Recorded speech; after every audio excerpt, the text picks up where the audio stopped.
Ada orang bertanya, lebih mulia mana Ka'bah atau kamar Sayyidah Aisyah yang di dalamnya dikuburkan Rasulullah? Membaca burdah itu membersihkan hati. Baca setiap bait demi bait, setiap kalimat kepada kalimat, dan setiap kata kepada kata.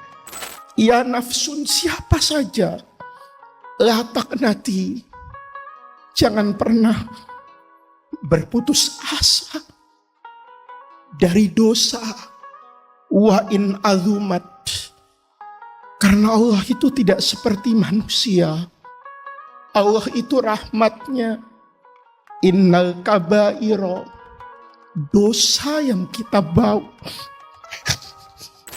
Berapa banyak dari kita sekarang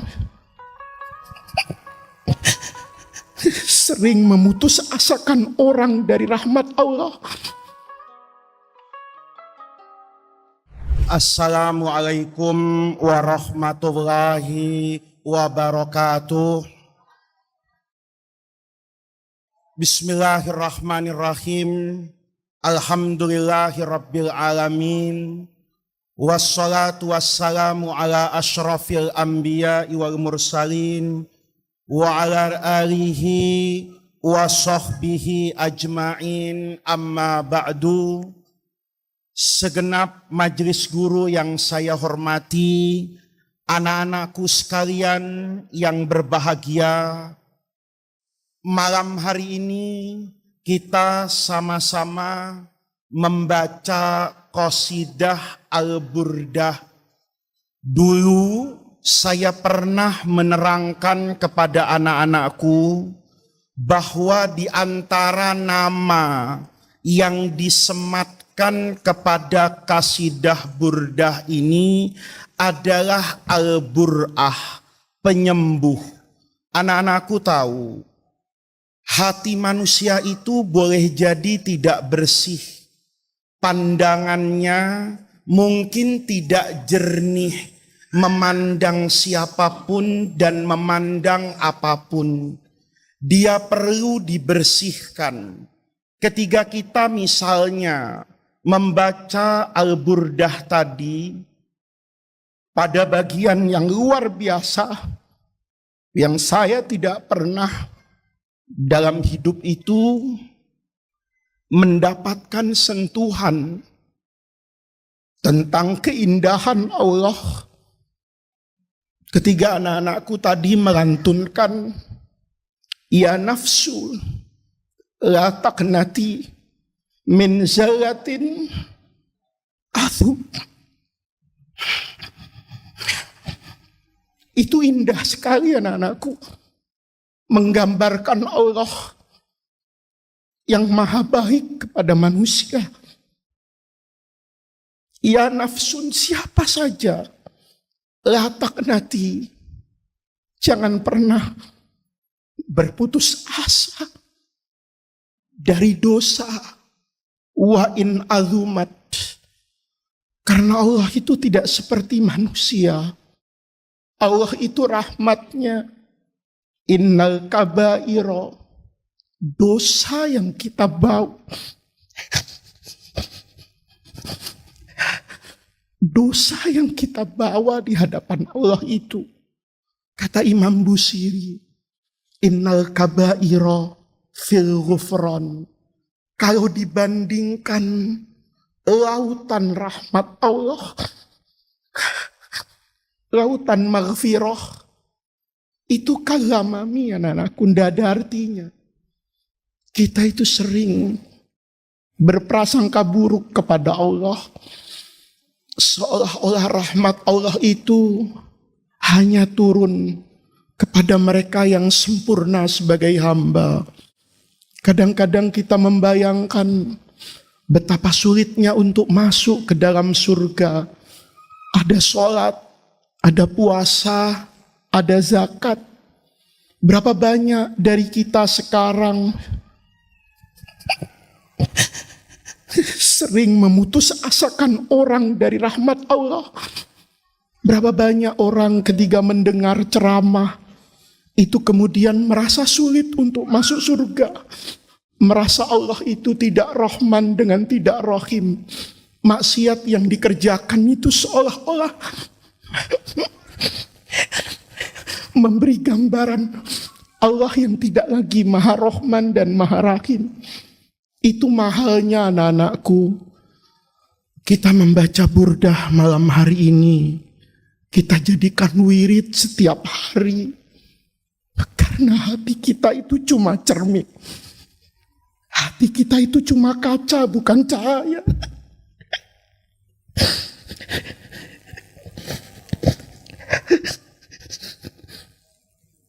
Hati kita itu cermin, anak-anakku, bukan cahaya.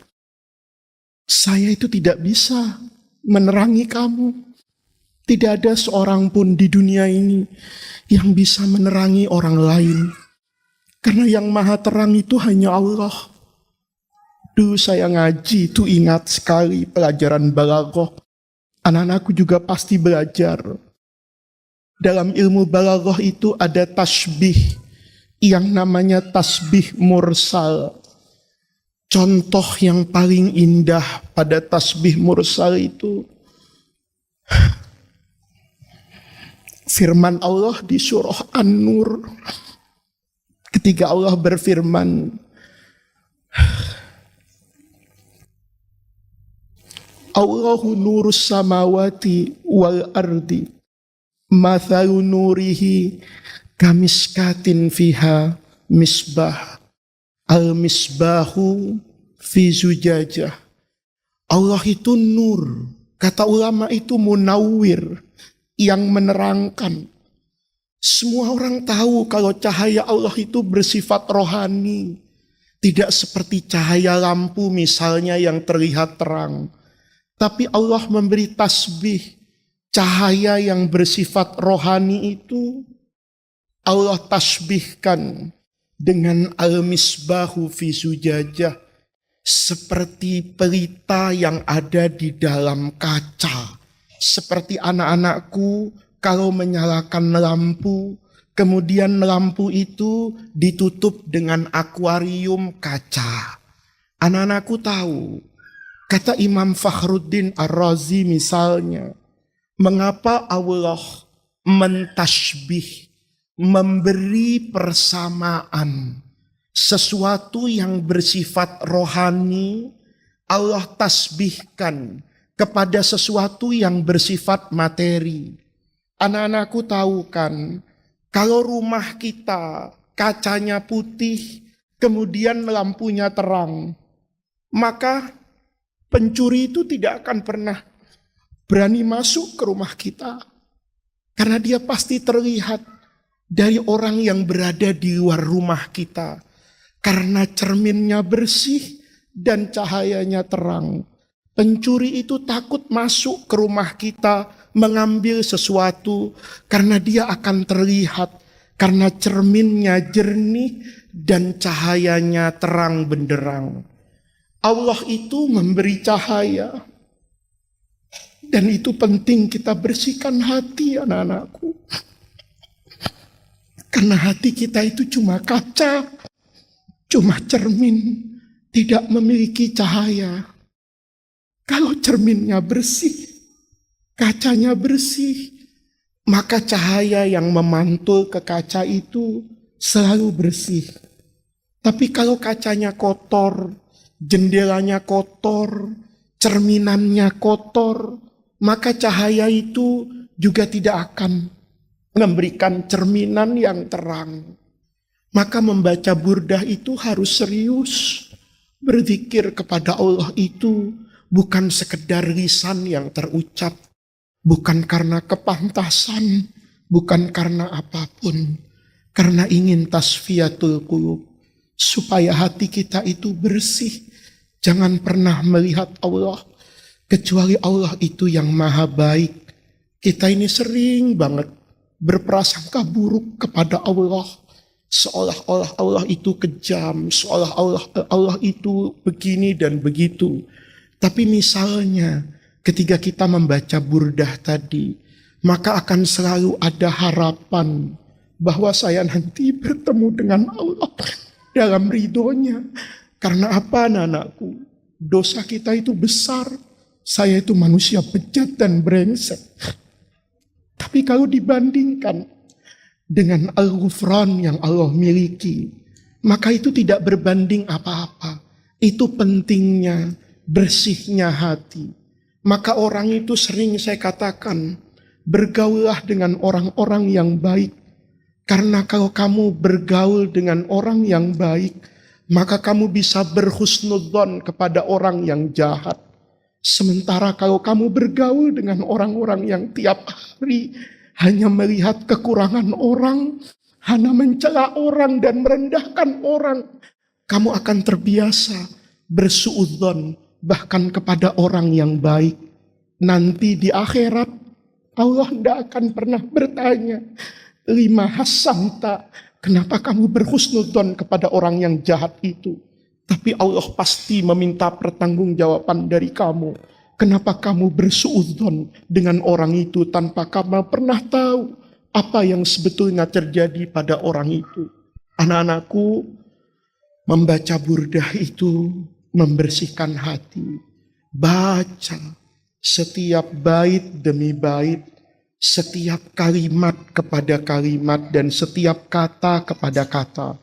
Ketika kita meyakini bahwa itu adalah al-bur'ah, bahwa itu adalah yang memberi pembersih, yang menyehatkan. Kalau anak-anakku baca dengan penuh keyakinan bahwa Allah meletakkan keberkahan itu kepada makhluk-makhluk yang Allah pilih. Anak-anakku ngaji misalnya kitab Riyadhus Shalihin. Banyak orang anak-anakku yang hatinya tidak bersih. Ketika membaca Riyadhus Shalihin, seolah-olah membaca kitab yang sederhana. Anak-anakku tahu, tidak ada kitab di dunia ini yang dicetak sebanyak Al-Quran, mungkin yang sama dengan Riyadhus Shalihin. Kalau kita mau hitung-hitung kitab apa yang paling banyak dimiliki orang, yang paling banyak dicetak oleh orang setelah Al-Quran, mungkin itu adalah kitab Riyadhus Shalihin. Tidak mungkin Allah berikan Riyadhus Shalihin itu keistimewaan seperti yang ada hari ini kalau tidak Allah letakkan keberkahan pada kitab itu. Tapi sering kita melihat kitab itu yang kita baca setiap hari menjadi biasa, seolah-olah tidak ada keistimewaan. Kalau itu yang terjadi anak-anakku, maka kita tidak akan pernah mendapatkan keistimewaan yang Allah berikan kepada Al-Imam An-Nawawi. Sama dengan burdah. Kalau sekedar dibaca karena pantes-pantesan, tapi kemudian tidak dimaknai untuk menghilangkan karat dan kotoran yang ada di cermin, maka dia akan menjadi biasa-biasa saja. Tapi kalau hati kita bersih anak-anakku, nanti akan selalu melihat Allah itu sebagai Allah yang maha indah. Sakit yang diberikan itu mendatangkan keindahan. Kemiskinan yang menimpa kita itu juga akan mendatangkan keindahan. Tapi kalau hati kita itu sudah tidak bersih dan kotor, segala bentuk nikmat yang Allah berikan itu juga tidak akan mendatangkan rasa syukur kepada kita. Maka saya tahu anak-anakku, sebentar lagi mungkin ada amalia, sebentar lagi mungkin ada ujian. Itu bukan lagi banyak kesempatan yang bisa kalian gunakan. Tapi pesan saya bahwa semua zikir anak-anakku, semua doa, itu kalau diniatkan dengan penuh kebersihan hati, itu akan mendatangkan sesuatu yang luar biasa. Dulu ketika di surah An-Nisa misalnya, Allah berfirman, walau annahum idzalamu anfusahum ja'uka fastaghfirullaha wastaghfaralahumur rasul lawajadullaha tawaban rahima. Itu ada kisah yang menarik, kisah yang indah, bahwa kebersihan hati dan wusul kepada Rasulullah dan kepada Allah itu memberikan makna yang luar biasa anak-anakku. Imam Ibnu Katsir misalnya di dalam tafsirnya, atau Imam Nawawi yang saya ceritakan, itu dalam kitab Al-Idah fi Manasikil Haji, Atau Imam Ibnu Qudamah misalnya di dalam kitab ensiklopedi fikih Hambali yang besar yang bernama kitab Al-Mughni, itu meriwayatkan kisah yang luar biasa. Ada orang datang ke kuburan Rasulullah. Mudah-mudahan anak-anakku nanti bisa berdiri di depan makam Rasul.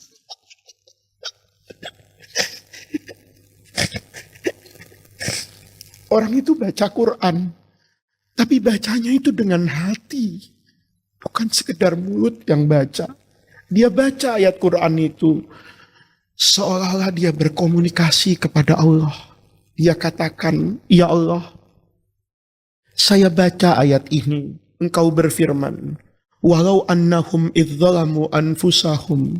Seandainya saat orang itu menzalimi dirinya dengan berbuat dosa yang besar, ja'uka, orang itu kemudian datang ke hadapan Rasulullah. Fastaghfirullah, pendosa-pendosa ahli maksiat ini kemudian beristighfar, minta ampunan kepada Allah. Wastaghfarolahumur Rasul, kemudian Rasulullah ikut beristighfar untuk dia. Lawajatullah, maka janji Allah, kau akan dapatkan Allah. Bukan kau sekedar akan bertemu dengan Allah. Lawajadu. Wajada itu luar biasa, anakku. Nabi Yakub itu ketika dikirimi bajunya Nabi Yusuf, anak yang dia cintai, yang hilang bertahun-tahun. Ketiga saudara-saudaranya yang membuang Nabi Yusuf itu bertaubat di Mesir sana. Nabi Yusuf bilang, bawa baju ini, kasih sama Bapak. Nanti semua duka nestapa Bapak itu akan hilang. Kamu tahu, falamma an ja'ahul basir, baru bergerak itu. Baru bergerak masuk ke negeri Mesir. Nabi Yakub itu bilang, inni la ajidu riha Yusuf. Itu bukan bahasa Arab yang biasa digunakan. Kalau bau itu kan mencium. Mestinya ayatnya bilang, inni la asyum riha Yusuf. Saya mencium. Tapi penciuman orang itu sering salah, anak-anakku. Yang tidak pernah salah itu kata Nabi Yakub, ini saya la ajidu. Dia dengan keyakinannya, ini bau badan belahan jiwa saya yang hilang puluhan tahun dengan tetesan air mata yang membutakan mata saya. Hari ini saya yakin itu anak saya. Wajada, kata Quran, la wajadullah. Pasti nanti kamu akan bertemu dengan Allah. Dalam keadaan Allah itu tawwaban rahimah. Menerima taubat. Siapa yang mau bertobat kepada Allah? Rahim. Dan akan melimpahkan kasih sayang. Itu wazannya fa'il. Kepada siapapun. Tahu anakku. Orang tadi tuh bilang depan makam Nabi. Ya Rasulullah, saya itu nyari kamu. Tidak ada. Sudah meninggal. Maka saya baca ayat itu depan kuburmu. Dia baca syair depan kuburan itu. Ya khaira man dufinat bilqa'i a'zumuhu. Fatoba min tibihin nalqa'u wal akam. Nafsil fida liqabrin anta sakinuhu. Fihil afaf dan seterusnya. Apa yang ingin saya katakan anak-anakku? Kata orang tadi, ya khaira, wahai sebaik-baiknya manusia yang dikubur di tanah ini. Gara-gara engkau dikubur di tanah ini, anak-anakku. Ada orang bertanya, lebih mulia mana Ka'bah atau kamar Sayyidah Aisyah yang di dalamnya dikuburkan Rasulullah? Itu jawabannya harus tafsil, anak-anakku. Kalau melihat bangunannya, batunya, maka Ka'bah itu yang paling mulia. Karena dia adalah kiblatul muslimin. Tapi kalau anak-anakku memandang kamar itu, di dalamnya ada Sayyidul Anbiya wal Mursalin. Seandainya dihitung, ditimbang semua yang baik-baik yang ada di dunia ini, pasti lebih mulia Rasulullah. Itu kamar tidak main-main, anak-anak. Itu bukan untuk sekedar kau lewat baca sholawat. Tapi di situ ada jasad Sayyidul Anbiya wal Mursalin. Kata orang tadi, nafsil fida. Saya ini ya Allah siap jadi perisai hidup dan perisai mati. Untuk menjaga liqabrin, kuburan. Bukan kuburannya. Tapi antasakinuhu. Di dalam itu ada Rasulullah. Fihil afaf. Karena di dalam kuburan itu ada jasad manusia yang afif. Afif itu sifat yang hilang hari ini.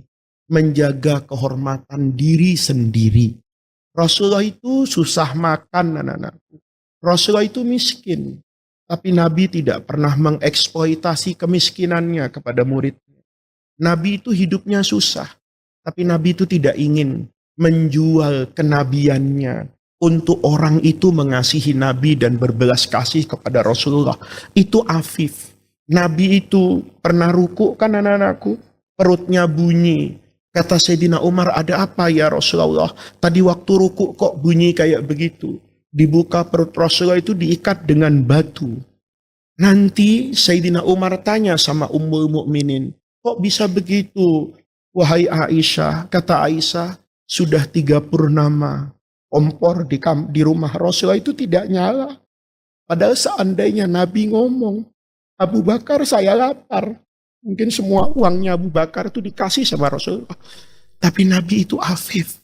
Maka kata orang tadi, apa ada yang lebih pantas untuk saya bela dari tanah yang menyimpan jasad manusia yang sangat afif. Dia puji-puji kuburan itu anak-anakku. Dia puji-puji Rasulullah. Itu dia berdoa, dia berkata-kata dan dia membaca Al-Quran itu dengan hati yang bersih. Ya Allah, saya itu mestinya datang ke Rasulullah dan Rasulullah itu yang baca istighfar untuk saya. Tapi karena Rasulullahnya sudah wafat, maka saya datang ke kuburannya. Kalau seandainya orangnya ada, ya saya datang ke orangnya. Tapi kan orangnya sudah tidak ada, maka saya di depan makamnya. Itu membaca apapun anak-anakku dengan hati yang bersih. Kata orang soleh yang ada di samping makam Rasulullah, faghalabatni aini, Al-Utbi bilang, melihat orang itu berdoa secara sederhana, saya itu kagum. Tapi tiba-tiba ada rasa kantuk yang datang menyerang saya. Yang saya tidak punya kuasa untuk menolak ngantuk itu. Faghalabatni aini. Maka saya tidur di samping makam Rasulullah Sallallahu Alaihi Wasallam. Tiba-tiba Nabi datang dalam mimpi saya. Itu keindahan anak-anakku. Bermimpi melihat Rasulullah Sallallahu Alaihi Wasallam. Itu adalah impian semua orang. Orang tadi bilang didatangi oleh Rasulullah. Kemudian kata Nabi ke orang itu, bangun. Al-Hikil A'rabiyya, kejar orang Badui yang tadi ngomong itu depan kuburan saya.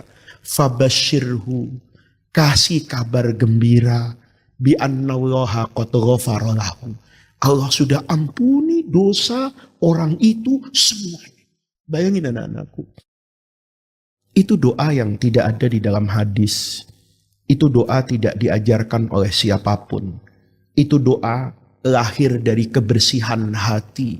Karena ingin mengikuti perintah Al-Quran. Kalau kau bermaksiat, cepat pulang kepada Allah dengan istighfar. Datangi Rasulullah untuk minta Nabi supaya beristighfar kepada Allah. Dia baca dengan hati yang bersih. Tidak ada urusan apakah Rasulnya masih hidup atau Rasulnya masih mati, sudah wafat. Tapi kewajiban saya datang ke hadapan Rasulullah. Tidak ada orangnya, maka saya datang ke hadapan makamnya. Dia baca dengan kebersihan hati, maka dia mendapatkan sesuatu yang tidak didapatkan oleh orang lain. Itu pesan saya malam hari ini. Anak-anakku baca diba, itu tidak boleh main-main. Yang dibaca itu kan sejarah Nabi. Apa pantas anak-anakku sedang menceritakan kehidupan Rasulullah, dibaca sambil ngantuk misalnya, dibaca sambil merok, merokok, dibaca misalnya sambil bermain-main. Tidak anak-anakku, itu harus wusul, harus dengan kebersihan hati. Dan ingat, seperti kata guru saya, bahwa hati kita itu cuma kaca, bukan cahaya. Kalau hati kita tidak bersih, maka kita tidak akan bisa memantulkan cahaya yang jernih. Kalau kaca dan cermin di ruangan ini kotor, maka maling itu berani masuk karena dia tidak terlihat dari luar. Kalau hati kita kepada Allah kotor, maka setan itu akan masuk karena dia merasa aman, tidak terlihat oleh indera kita. Berapa banyak dari kita mengerjakan yang baik tapi sambil mengerjakan yang tidak baik. Berapa banyak di antara kita yang ibadah kepada Allah tapi disertai dengan ketinggian hati dan merasa berhak untuk menuntut Allah. Itu anak-anakku tidak dibenarkan dalam aspek kebersihan hati, sehingga nanti tidak mendapatkan apa yang seharusnya didapatkan oleh hamba-hamba Allah. Anak-anakku, itu pesan saya. Ya, jadikan semua yang anak-anakku baca.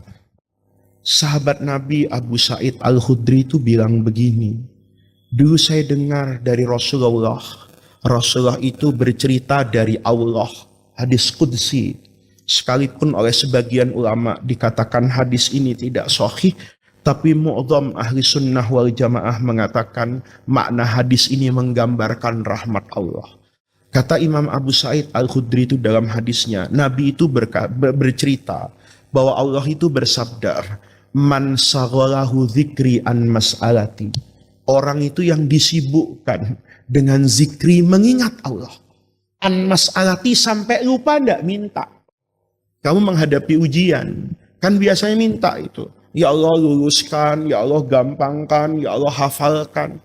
Ada orang yang ndak sempat untuk minta itu kepada Allah, tapi hatinya selalu mengatakan ya Rahman, ya Rahim. Hafalan itu berat, alfiyah itu sulit, i'anatut thalibin itu saya tidak paham.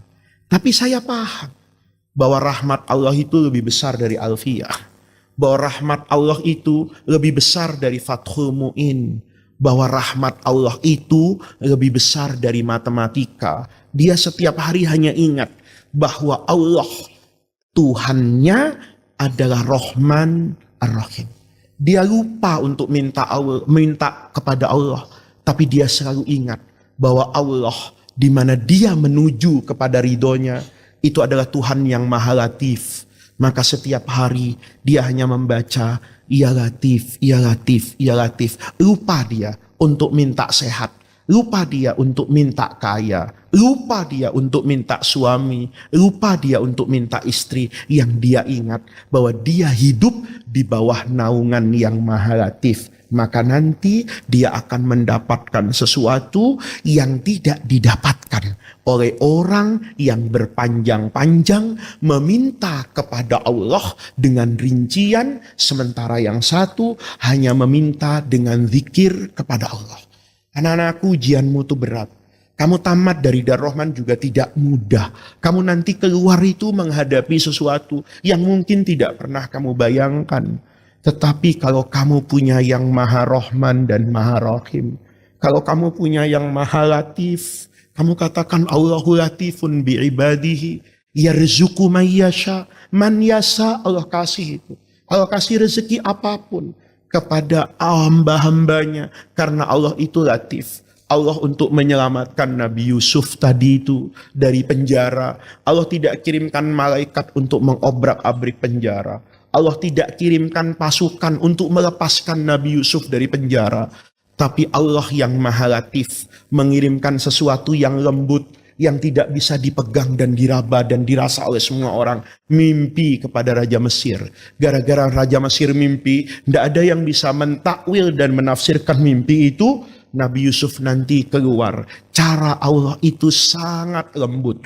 Nabi Musa itu yang menyelamatkan siapa? Fir'aun. Orang yang paling dicari oleh Fir'aun itu bersembunyi bukan saja di istana Fir'aun, bahkan dalam pelukan dan kasih sayang Fir'aun. Karena Allah itu Maha Latif. Maka kamu nanti mau ujian, baca ya Latif, ya Latif. Sekalipun mungkin namamu Abdul Latif, ya kan? Tapi tetap membaca ya Latif, ya Latif, ya Latif. Itu anak-anakku yang bisa saya sampaikan pada malam hari ini.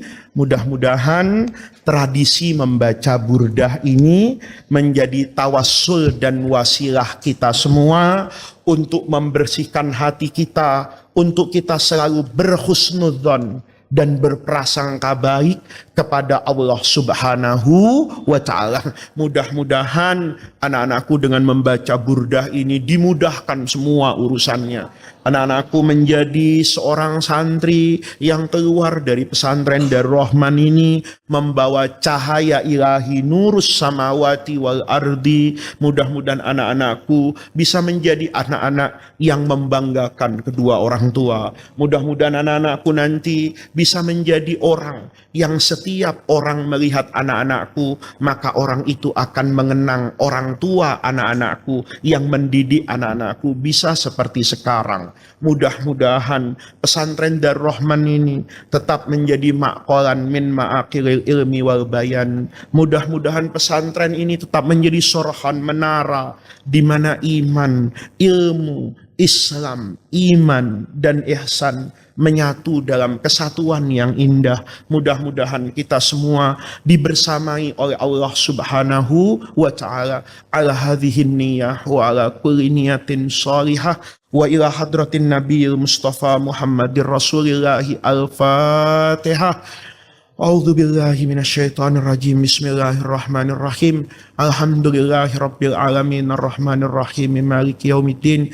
Iyyaka na'budu wa iyyaka nasta'in. Ihdinas siratal mustaqim. Siratal ladzina an'amta 'alaihim ghairil maghdubi 'alaihim waladdallin. Amin. Allahumma bihaqqil Fatihah wa bisirril Fatihah wa bikaramatil Fatihah wa bimu'jizatil Fatihah wa bijahi man unzilat alaihil Fatihah. Ya farijal hammi ya kashifal ghammi ya man li abdihi yaghfir wa yarham. Allahumma inna nas'aluka wa natawajjahu ilaika bijahi nabiyyika Muhammadin sallallahu alaihi wasallam nabiyyir rahmah ya Muhammad ya nabiyyir rahmah. Inna tawajjahna bika ila rabbina fi qada'i hawaijina birahmatika ya arhamar rahimin. Ya arhamar rahimina irhamna ya arhamar rahimina irhamna ya arhamar rahimina irhamna. Rabbana atina min ladunka rahmah wa hayyi lana min amrina rasyada. Rabbana atina fid dunya hasanah wa fil akhirati hasanatan wa qina adzabannar. Subhana rabbika rabbil izzati amma yasifun wa salamun alal mursalina walhamdulillahi rabbil alamin. Assalamualaikum warahmatullahi wabarakatuh.